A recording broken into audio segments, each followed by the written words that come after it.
Welcome everyone to the Respond Customer Service webinar series, which takes place the second Tuesday of the month. We're glad you've joined us. This month we are going to be delivering this in a recorded format. We have some schedule conflicts, so we are pre-recording today's presentation.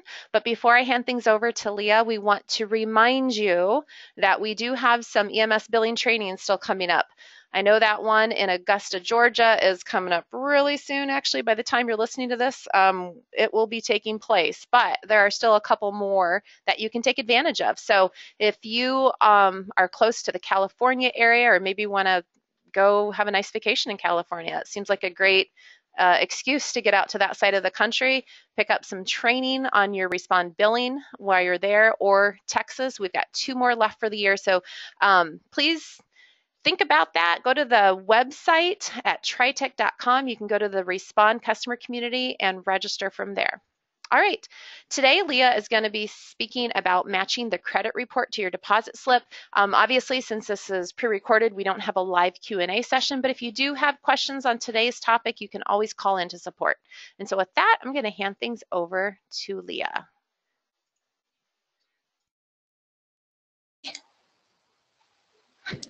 Thank you, Sherry, and thanks for everybody that's watching this recording. Definitely appreciate it. And like Sherry said, we're matching today of our deposit slips versus our credits that we put in to the billing program. So I do have some preloaded, but we are also going to go through a couple together of entering payments.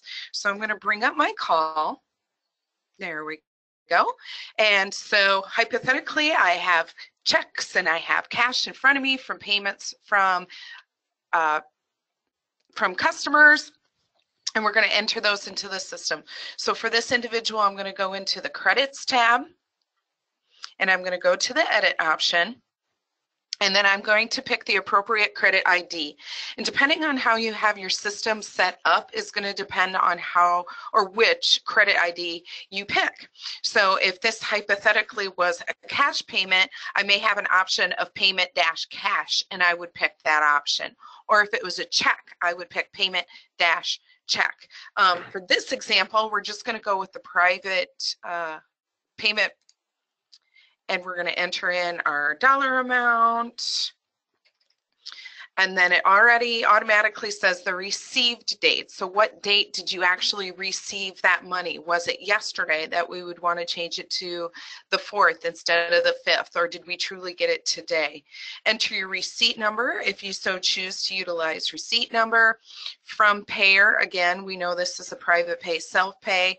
If it's a check, the date of the check that's written on the check, as well as the check number associated with it. So I'm going to go ahead and enter a date here of, we'll do the 30th. Oops, got to put in the year, Leah. That always helps.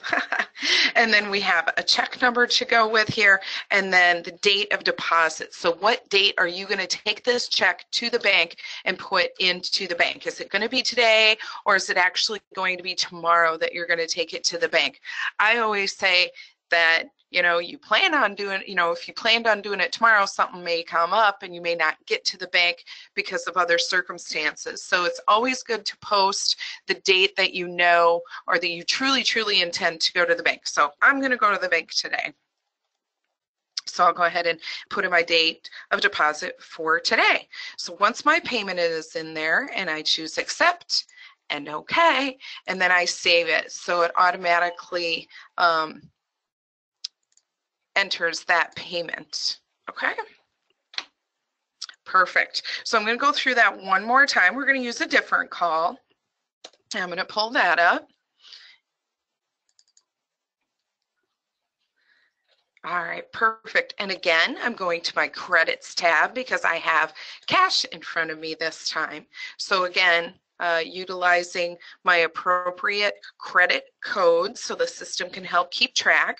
I'm going to use the private payment there option, and like I said, we're going to say that this is a cash payment of, we'll just say $50 there, And my receipt, if you want to enter it, you can put cash, or if you have a specific receipt number, if you use it at all.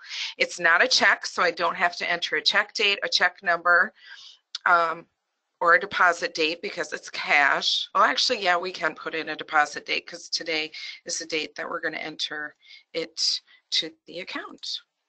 All right, and I'm going to hit OK, and I'm going to go ahead and hit save.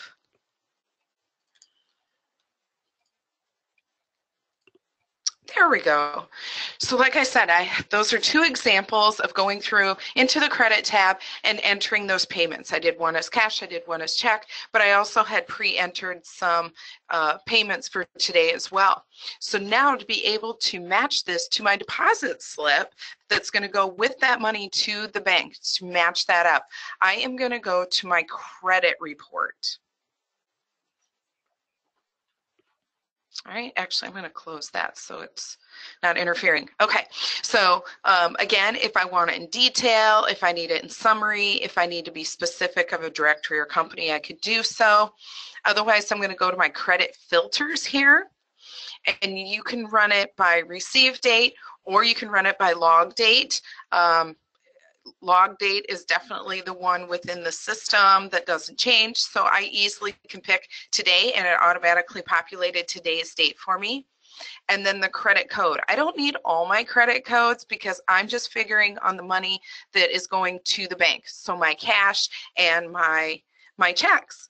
So when I entered those payments, I used payment-private for my payment code. So that's what I'm going to run my report on.